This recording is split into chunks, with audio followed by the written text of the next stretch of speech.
Pouvez-vous m'expliquer un peu le processus pour la vente de l'école primaire? L'école primaire, on l'a placée en vente en espérant d'avoir des promoteurs. Finalement, on a eu un promoteur. Puis l'ironique là-dedans, c'est que c'est un ancien de Saint-Azéar. C'est un jeune de Saint-Azéar qui va avoir l'école une fois que le contrat va être signé. C'est quoi le projet qui va être développé? Bien, ce qu'on demandait dans notre document, c'était d'avoir au moins 6 3,5 de compléter en 2 ans. Ça, c'est parce qu'on veut avoir des appartements à Saint-Azéar. Fait que, on a dit, bien, on va vendre l'école, mais à conditionnel à ce que ce soit des appartements. Finalement, on ne l'a pas vendu tellement cher. On l'a vendu 30 000 $. Puis, il va y avoir, cette promesse-là va toujours être là avec la vente de l'école. On est présentement en face du bâtiment Le Tremplin. Pouvez-vous m'expliquer le lien avec votre 100e anniversaire? Oui. Ici, on a le tremplin et ça, c'était la première chapelle-école de Saint-Azéar. Fait que les enfants du village venaient à l'école ici et je te dirais qu'elle a changé souvent de vocation. Ça a été, à un moment donné, ça a été des appartements, ça a été un restaurant, ça a été un bar.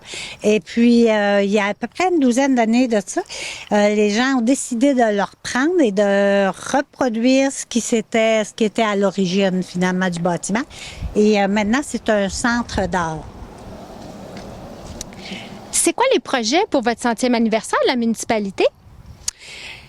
Mais justement, l'été prochain, on va fêter le centenaire de Saint-Azéar et il y a beaucoup de spectacles. Il va y avoir des spectacles, mais je peux pas dévoiler la programmation. Elle n'est pas encore complétée, mais on a quand même un gros nom qui s'en vient pour nos spectacles.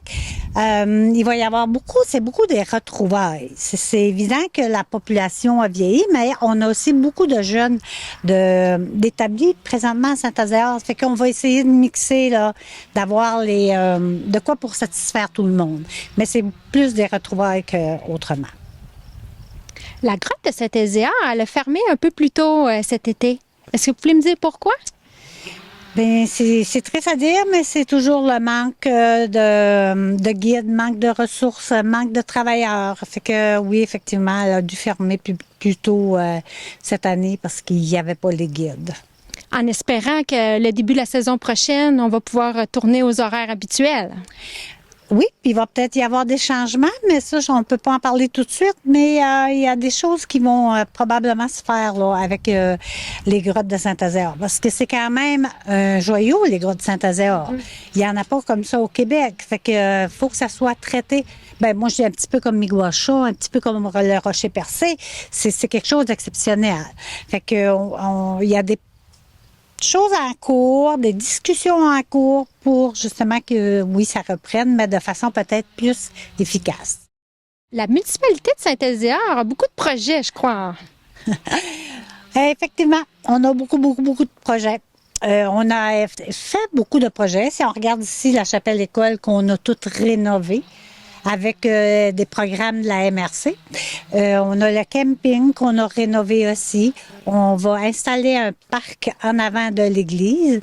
Il y a un jardin communautaire. On a demandé une subvention pour un jardin communautaire.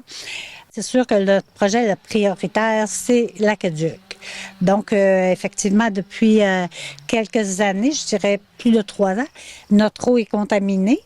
Donc, il faut installer le système de chloration pour notre eau. Et ça devrait se faire dans l'année qui est en cours. C'est un gros projet. Fait que, à ce niveau-là, bien, on va commencer par là.